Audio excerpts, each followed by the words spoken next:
నమస్కారం. నేను చందు. చిరునవ్వు వెలయంత ఆనంద స్వరూపుడైన ఈశ్వరుడు తన చిద్విలాసానికి మరో స్వరూపంగా ఈ సృష్టిలో నవ్వగలిగే ఒకే ఒక ప్రాణిని సృష్టించాడు. సర్వచరాచర ప్రపంచంలోనూ నవ్వగలిగే జీవి ఒక్క మానవుడే.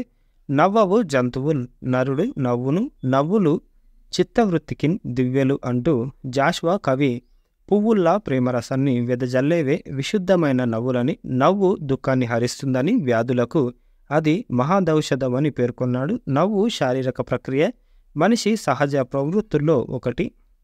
మన మనసులోని ఆనందానికి బాహ్య చిహ్నం. నవ్వుతూ ఉన్న ముఖ ముద్ర ప్రసన్నమైన చిత్తానికి ప్రతీక. గణపతిని ప్రసన్నవదనం అంటూ స్తుతిస్తాం.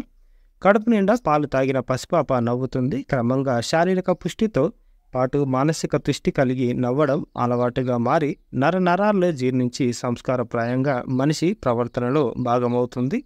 నవ్వు మన మనసును ఉల్లాసంగా ఉంచడమే కాక బరువును, ఒత్తిడిని తగ్గిస్తుంది. మనసారా హాయిగా నవ్వడం అవసరం. నవ్వు మానవ సంఘాన్ని, జాతిని, వ్యక్తిని కూడా సుఖంగా నడిపించే సాధనమని విజ్ఞులు గుర్తించారు. మన పొరపాటు దిద్దుకోవడానికి, దుఃఖాన్ని విస్మరించడానికి, మన చుట్టూ ఒక ప్రశాంత వాతావరణాన్ని సృష్టించుకోవడానికి నవ్వును మించిన సాధనం లేదు. అన్ని రకాల నవ్వులు ఉత్తమమైనవి కావు. అలంకారికులు 6 విధాలైన నవ్వుల్ని పేర్కొన్నారు. స్మితం, హసితం, విహసితం, ఉపహాసితం, అపహాసితం, అతి హసితం. వీటిలో మొదటిదైన స్మితం చిరునవ్వు, కొద్దిగా చెక్కిళ్ళు వికసింపజేసే హాసభంగిమ, దరహాసమని వ్యవహరిస్తాం.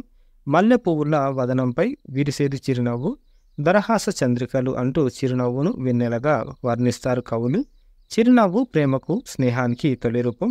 రామాయణం అయోధ్య కాండంలో శ్రీరాముణ్ణి స్మిత పూర్వభాషి అని అభివర్ణించాడు వాల్మీకి. ఎవరైనా వారిని చిరునవ్వుతో అలా పలకరిస్తూ తానే ముందుగా మాట్లాడేవాడని అర్థం.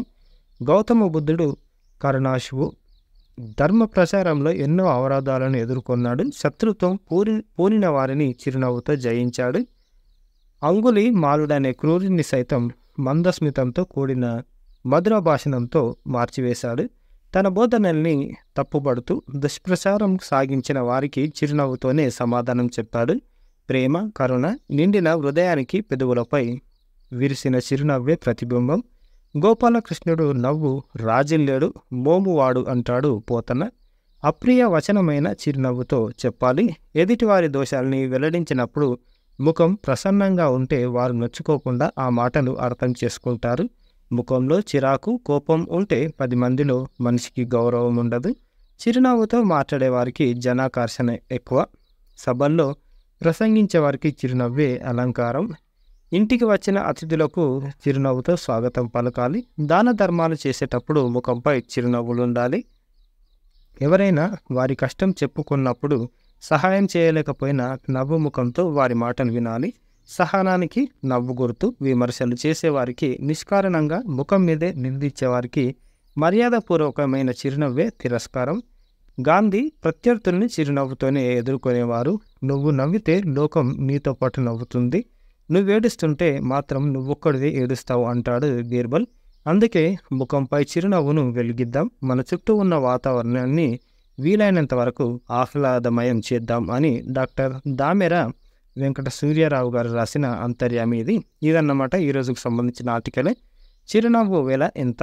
లైక్ చేయండి, షేర్ చేయండి, సబ్స్క్రైబ్ చేయండి. Thank you. ధన్యవాదాలు.